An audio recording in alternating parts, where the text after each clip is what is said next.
Sir exam cancel होगा कि नहीं सर, आपको क्या लग रहा है सर? क्योंकि सब पूरे कैंसिल देश का मामला है। 100% होगा। यदि खुद नहीं करता है, मतलब एनटीए खुद नहीं करता है, उसकी एजेंसी नहीं करती है, तो कोर्ट के माध्यम से बाकायदा एफआईआर हुआ है, पुलिस ने किया है, तो कायदे से तो मुझे लगता है 1-2 रोज़ में हो जाएगा। जैसे कि टीआरई 3 वाला मैं शुरू में बीपीएससी नहीं करा था, बाद में कर दिया कैंसिल। बिहार में देखिए शिक्षा माफिया इतना शक्तिशाली हुआ है, खास के ये जो सुशासन वाले दौर में, कि कौन सी परीक्षा ऐसी है जहाँ पर नहीं हो रहा है। सर इन बिहार में ही क्यों हुआ सर? माफिया एक से एक देश में पड़ा हुआ है सर, लेकिन बिहार में ही सर क्यों हुआ सर ये सर? बिहार में इसलिए हुआ कि जो पलटू राम की सरकार है वो पूरी तरह माफिया के, मतलब आप कह सकते हैं चंगुल में। पेपर लीक हुआ, 2 अक्टूबर को परीक्षा रद्द हुई, दिसंबर में सिंघल साहब को चलता कर दिया गया। जो Bihar state power holding corporation limited है, सिंघल साहब उसके सुरक्षा सलाहकार बने हुए हैं। तो बताइए क्या सिंघल साहब को कोहिनूर का हीरा है कि एकदम रिटायर करते हैं तो ये पद, वहाँ से हटते हैं तो ये पद, वहाँ से हटते हैं तो ये पद। असली जो बादशाह और वजीर सब हैं वो सब तो बड़े बड़े सफ़ेद पोश नेता हैं, सफ़ेद पोश अधिकारी हैं, सफ़ेद पोश मंत्री हैं। आप खुद सोचिए, कॉमन सेंस है कि इतने छोटे छोटे लोग क्या 3 अरब रुपया पचा लेंगे?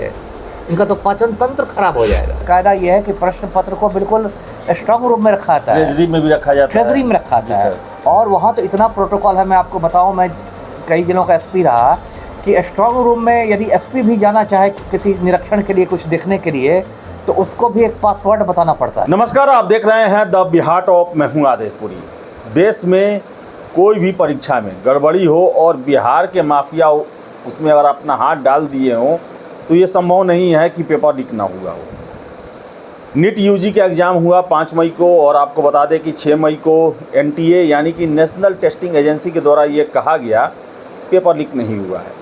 लेकिन आज के आप समाचार पत्रों को देख लें, सारे बिहार के प्रमुख समाचार पत्रों के हवाले से ये दावा किया गया है प्रश्न पत्र लीक था, और जो लोग इस सेटिंग गेटिंग में लगे थे, अपने लोगों को आंसर तक रटवाएं, उनके पास एग्जामिनेशन से पहले प्रश्न पत्र हाथ लग गए थे। हमारे साथ हैं अमिताभ दास जी, लगातार जो है पेपर लीक युवाओं के मुद्दे पर अपनी बातें रखते रहते हैं। इनसे ही जानेंगे कि आखिर क्या हो रहा है और क्या होगी कार्रवाई। सर अभी तक तो बिहार में ही पेपर लीक हो रहा था, अभी कुछ दिनों में देखें तो सर ये नेशनल लेवल का एग्ज़ाम हुआ, देश में कहीं कुछ नहीं हुआ, बिहार में ही सब कुछ हो गया। बिहार में बाहर है, नीतीश कुमार है है ना। ऐसा पलटू राम यहाँ मुख्यमंत्री बना है कि पूरी व्यवस्था ध्वस्त हो गई है। देखिए, मैं दर्शकों को बताऊं कि जो नीट परीक्षा है, मतलब राष्ट्रीय पात्रता और प्रवेश परीक्षा नीट, उसका यूजी टेस्ट जो हुआ था अंडर ग्रेजुएट वाला, उसमें लगभग 23 लाख लड़के लड़कियों ने वो टेस्ट दिया था, और मोटा मोटी 1 लाख के आसपास रिक्तियाँ हैं। जी सर। ऐसे भी बहुत मतलब कठिन परीक्षा हो गई। अब देखिए, ये परीक्षा अखिल भारतीय परीक्षा है, तो देश भर में हुई, कोई बिहार की तो परीक्षा है नहीं बीपीएससी वाली।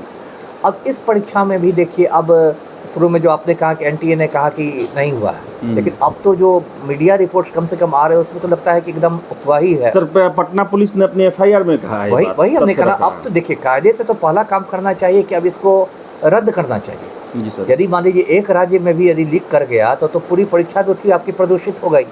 ये तो आप नहीं कह सकते कि बस एक राज्य में लीक किया है तो पूरी परीक्षा आपकी कलंकित हो गई। पूरी परीक्षा को रद्द करना चाहिए। अब पटना पुलिस ने एक एसआईटी भी बनाया है, जो यहाँ सिटी एसपी सेंट्रल है उसके मतलब नेतृत्व में, उसमें भी एसडीपीओ हैं, 3-4 थानेदार हैं। उन लोगों ने कुछ जब्त भी किया है, और कह रहे हैं कि जब कोर्ट का आदेश होगा तो उसको लोग फॉरेंसिक साइंस लेबोरेटरी भेजेंगे।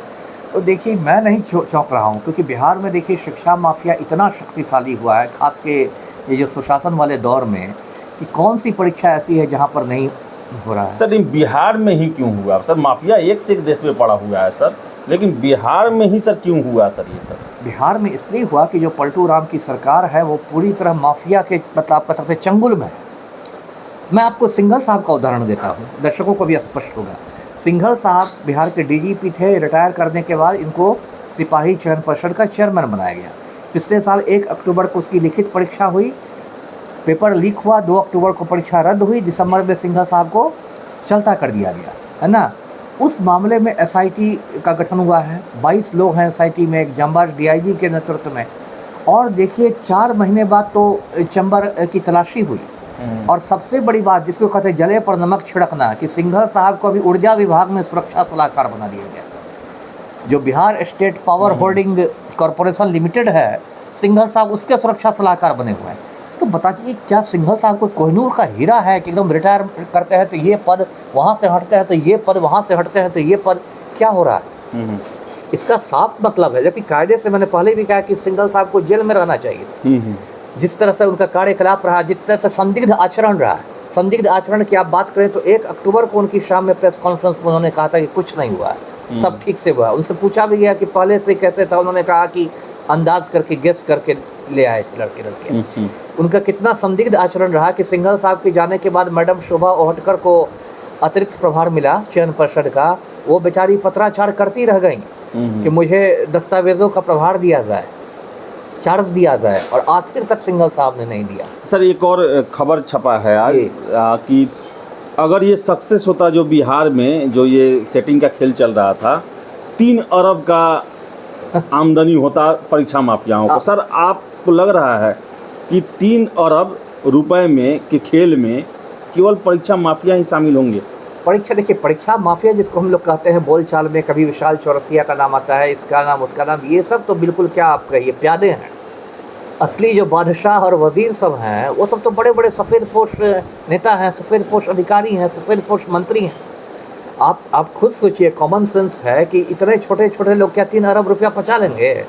इनका तो पाचन तंत्र खराब हो जाएगा, हाजमा बिगड़ जाएगा। यदि कोई आम आदमी 3 अरब रुपए पचाने की कोशिश करे तो उसका तो पाचन तंत्र बिगड़ जाएगा। वो तो तभी पचा सकेगा कि जब उसे बड़े बड़े सफ़ेद पोश लोग हों, बड़े बड़े शक्तिशाली लोग हों, माननीय मंत्री महोदय हो, बड़े बड़े अधिकारी हों, वो सब मिलकर जब लूट खसोट करेंगे, बंदर बांट होगा। कहते ना, कद्दू कटेगा तो सबको बटेगा, है ना? तो सब कद्दू काट के आप सबको बांट दीजिएगा, तब ना सब मिल के पचाएंगे कद्दू को, एक थोड़ा ही खा सकता है। सर एक चीज़ और है सर कि एग्जामिनेशन से पहले क्वेश्चन आने की बात हो रही है जी। कोई इंसाइडर सर होगा सर इसमें? बिना इंसाइडर के संभव नहीं है।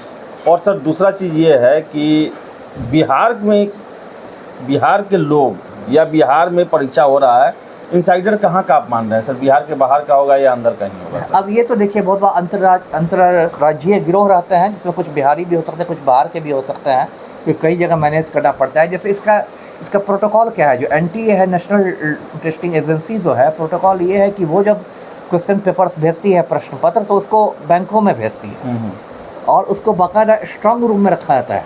जैसे चुनावों के बाद EVM को स्ट्रांग रूम में रखा था ना, वज्रगृह में, इसी तरह कायदा यह है कि प्रश्न पत्र को बिल्कुल स्ट्रांग रूम में रखा जाता है, ट्रेजरी में भी रखा जाता है, ट्रेजरी में रखा जाता है। और वहाँ तो इतना प्रोटोकॉल है, मैं आपको बताऊँ, मैं कई जिलों का SP रहा, कि स्ट्रांग रूम में यदि SP भी जाना चाहे किसी निरीक्षण के लिए, कुछ देखने के लिए, तो उसको भी एक पासवर्ड बताना पड़ता है ना? वो पासवर्ड डेली चेंज होता है, मतलब इतना ज़्यादा वहाँ सर इतना सुरक्षा रहती है। इसको कैसे तोड़ दिया जाता है सर? अब आप बताइए, वही इंसाइडर की महिमा है। वही ना हमने कहा कि यदि बिल्ली को ही आप दूध की रखवाली का जिम्मा दीजिएगा तो दूध बचेगा क्या? यदि जो रक्षक ही भक्षक बन जाएगा तब कुछ बचेगा। जो इंसाइडर है, मान लीजिए, मैं एक उदाहरण के लिए कहता हूँ, इस मामले की बात नहीं है, ऐसे ही एग्जाम्पल में, कि यदि कोई बैंक का ही बड़ा अधिकारी है ना, वही मान ले मिल जाए, है ना, स्ट्रांग रूम से वही एक फोटो खींच के ये करके निकल जाए अपने इस पर, तो लालच पर या धमकी पर मिलाया जाता होगा सर? धमकी से ज़्यादा लालच रहता है। 3 अरब का देखिए है, तो आप क्या समझते हैं?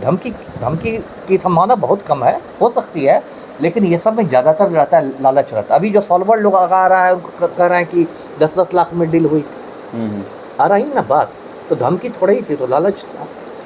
सर केंद्र ने कानून बनाया सर, उसके बाद से तो झड़ी लग गया है सर पेपर लीक का सर।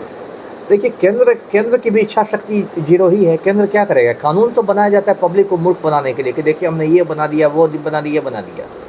कानून क्या होता है? यहाँ तो केंद्र सरकार इतनी कमज़ोर है कि ब्रजभूषण शरण सिंह जैसे गुंडा के बेटा को टिकट देना पड़ा। हिम्मत नहीं है प्रधानमंत्री की ब्रजभूषण शरण सिंह के बेटे का टिकट काट दें, है ना? अभी देखिए, वहाँ जो कर्नाटक में है प्रज्वल रेवन्ना, 3000 औरतों के साथ गुंडाई करके डिप्लोमेटिक पासपोर्ट पर निकल गया जर्मनी, है ना? सरकार तो इतनी कमज़ोर है। एक तरफ कहा जाएगा कि मतलब बड़े बड़े एक नेशनल सिक्योरिटी एडवाइज़र साहब बैठे हुए हैं, अजीत डोभाल, अपने को जेम्स बॉन्ड का परदादा ही समझते हैं, लेकिन ये लोग खुलेआम भाग रहे हैं देश में, इतने लोग लूट के भाग गए। सर इसमें इसमें जांच सर अपने सर क्या कहा जाए, अंत तक पहुंच पाएगी कि नहीं सर? क्योंकि पूरे देश का मामला है सर, बिहार का तो है नहीं कि यहाँ दबाव दिया जाएगा, पूरा देश इससे प्रभावित होगा सर, हो रहा है।